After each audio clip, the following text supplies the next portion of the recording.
Il-poplu Malti wawċi jistħoqlu r-rispett u d-dinjità kollha mingħand min qed imexxih ma jistax il-gvern tal-Labor jigverna b'arroganza li tirbaħ elezzjoni ġenerali ma jfissirx illi tagħmel li trid. Sostna dan il-kap tal-Partit Nazzjonalista Bernard Grech f'intervista li saret l-ħadd filgħodu fejn tkellem dwar diversi temi fosthom l-iskandli li fl-aħħar ġimgħat fnew diversi istituzzjonijiet. Fosthom fiħdan Transport Malta. Bernard Grech saq li ma jistax ikun li l-Ministru Harun Farrugia jaħrab milli jwieġeb id-domandi li jsirulu fil-Parlament u li bħal ma qallu l-Speaker tal-Kamra Anġlu Farrugia għandu obbligu. Wasaq li tweġibiet iridu jingħataw sew la darba jġibu rispett lil Parlament u aktar li ċittadini illi eleġġewu. Minflok huwa għażel li jistaħba fil-binja tal-Parlament minflok jirrispondi għad-domandi li jsirulu bisħabu d-deputati jażlu illi jikdbu jippruvaw jattulu bħal fil-każ tal-Ministru Imbonnici. Imbonnici huwa Ministeru ieħor ma jistax jieġeb għad-domandi li qed nagħmlu aħna l Harun Farrugia fuq is-settur ta' Harun Farrugia. Aħjar Imbonnici jieġeb għas-settur tiegħu għall-iskandlu kbir ta' meta prova jindaħal biex jikkontrolla storja dwar abbuż sesswali fuq ħaddiema tal-Orkestra Nazzjonali. Aħjar jieġeb hemm Imbonnici. Kap tal-Partit Nazzjonalista sostna li l-Ministru Imbonnici jrid iwieġeb ta' għamilu wara li naqas milli jaqdi dmirijietu fl-iskandlu fih dan l-Orkestra Filarmonika Nazzjonali.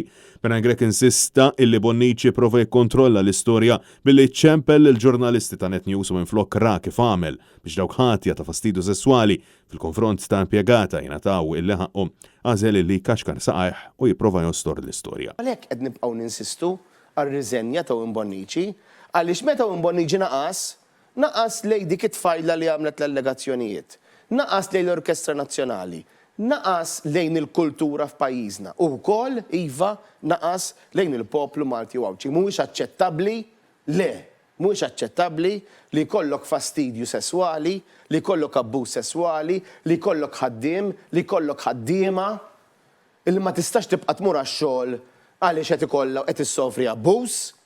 U jkollok il-Ministru jaf b'dan kollu u minflok jieħu l-passi biex jara illi min għandu r-responsabilità jerfaħħa jipprova jikkontrolla l-istorja u jipprova jara illi l-affarijiet ma jimxux il-qoddim.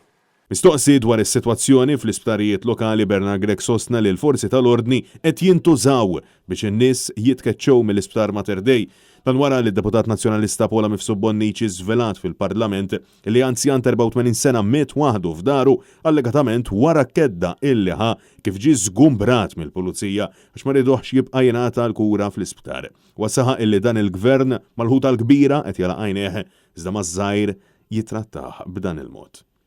Ma dak l-anzjan nibatulu l-pulizija biex niżgumbrawh, din hija l-kelma, niżgumbrawh minn ġo l-isptar. Fejn hija l-ġustizzja soċjali? Fejn hija l-ħniena?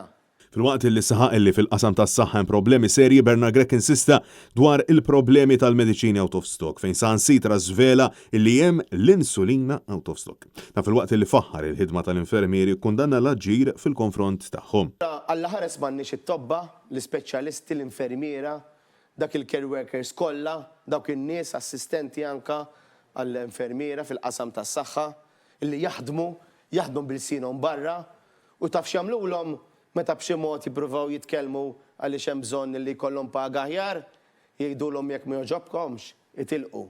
Mistoqsi dwar ir-riforma fallimentari tal-kannabis, Bernard Grech insista li dawk l-qdiet li rridu l-liġi issa jindunaw li kienet waħda magħmula bl-aġla u li l-Partit Nazzjonalista nata raġuni fejn ħeġġeġ li ssir diskussjoni kif ixraq. Na fil-waqt li tkellem dwar ir-riformi fuq il-liġi ta' tqala fejn saħaq il-Gvern qed jistenna pożizzjoni mingħand il-Partit Nazzjonalista mingħajr ma għadu preżenta l-emendi li jrid iwassal. Bernard Grech ħeġġeġ sabiex issir diskussjoni wkoll fuq il-ħatra tal-Kummissarju għall-Standards fil-ħajja pubblika fejn insista li fil-waqt li Robert Tabela jaf li m'għandux l-appoġġ taż-żewġ terzi tal-Kamra dwar din il-ħatra, xorta waħda qed jistina rasu. Jiena nistieden lil Robert Tabela biex nitkellmu biex niftehmu fuq persuna illi tkun allura jkollha tgawdi il-fiduċja taż-żewġ naħat ħalli l-istituzzjoni tal-Standards Commissioner tkun tista' tiffunzjona ikollha wkoll allura il-fiduċja taż-żewġ tal-gvern u tal-oppożizzjoni u tkun tista' wkoll twettaq l-obbligi tagħha skont il-Kostituzzjoni tagħha. Intant, Bernard Gregg spjega li fit-tmiem il-ġimgħa li ġejja l-Partit Nazzjonalista se jkun qed jorganizza l-Kunsill Ġenerali deskritt bħala wieħed importanti, Kunsill Ġenerali li se jkun qed jibda f'Għawdex.